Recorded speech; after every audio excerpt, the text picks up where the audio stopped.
നമസ്കാരം.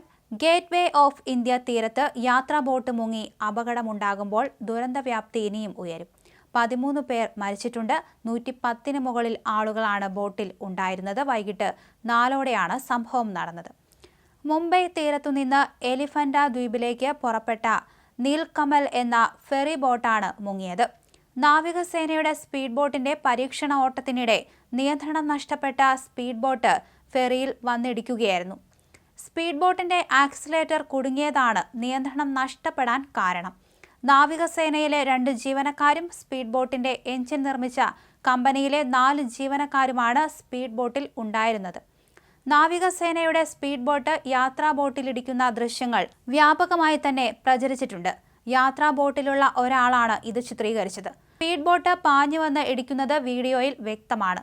നാവികസേന, ജവഹർലാൽ നെഹ്റു തുറമുഖ അതോറിറ്റി, കോസ്റ്റ് ഗാർഡ്, മത്സ്യത്തൊഴിലാളികൾ എന്നിവർ ചേർന്നാണ് രക്ഷാപ്രവർത്തനം നടത്തിയത്.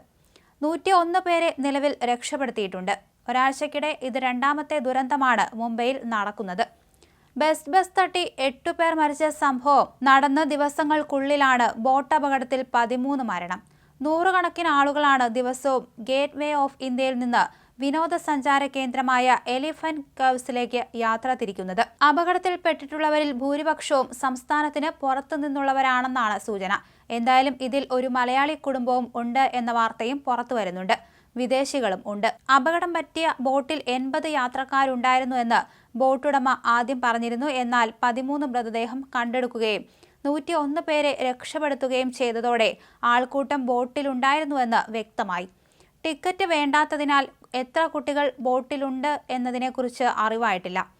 സ്പീഡ് ബോട്ട് ഇടിച്ച് ഒരു ഭാഗത്ത് ഇടിയുടെ ശക്തിയിൽ കേടുപറ്റിയ ബോട്ടിലേക്ക് വെള്ളം കയറാനും തുടങ്ങി. കുറച്ച് സമയമെടുത്താണ് ബോട്ട് മുങ്ങിയത് എന്നതുകൊണ്ട് ഏറെക്കുറെ പേരെ രക്ഷപ്പെടുത്താൻ കഴിഞ്ഞു. നല്ലൊരു ശതമാനം യാത്രക്കാരും ലൈഫ് ജാക്കറ്റ് അണിഞ്ഞിരുന്നുവെന്നതും തുണയായി. ഗേറ്റ് വേ ഓഫ് ഇന്ത്യയിൽ നിന്ന് എലിഫന്റ് കോവ്സിലേക്ക് തുടർച്ചയായി ബോട്ടുകൾ അങ്ങോട്ടും ഇങ്ങോട്ടും പോയിക്കൊണ്ടിരിക്കുന്നു. അതുകൊണ്ട് തന്നെ പരിക്കേറ്റവരെ അതിവേഗം മാറ്റാൻ സാധിച്ചു. നാവികസേനയും മറൈൻ പോലീസും തീരരക്ഷാസേനയുമാണ് രക്ഷാപ്രവർത്തനത്തിന് സജീവമായത്. 11 നാവികസേനാ ബോട്ടും മറൈൻ പോലീസിന്റെ 4 ബോട്ടും തീരരക്ഷാസേനയുടെ 1 ബോട്ടും 4 ഹെലികോപ്റ്ററുകളുമാണ് രക്ഷാപ്രവർത്തനത്തിൽ പങ്കെടുത്തത്. ഇപ്പോഴും രക്ഷാപ്രവർത്തനം തുടരുകയാണ്.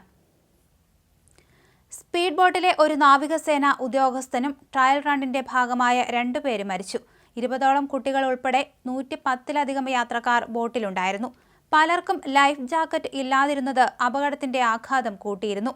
പരിക്കേറ്റ് ചികിത്സയിലുള്ള ഏതാനും പേരുടെ നില ഗുരുതരമാണ്. അപകടത്തിൽ നാവികസേന വിശദമായ അന്വേഷണം തുടങ്ങി. മതിയായ സുരക്ഷ ഒരുക്കുന്നതിൽ വീഴ്ച വരുത്തിയ യാത്രാ ബോട്ടിന്റെ ഉടമയെ അറസ്റ്റ് ചെയ്തു. മരിച്ചവരുടെ കുടുംബാംഗങ്ങൾക്ക് മുഖ്യമന്ത്രി ദേവേന്ദ്ര ഫട്നാവിസ് 5 ലക്ഷം രൂപ ധനസഹായം പ്രഖ്യാപിച്ചു.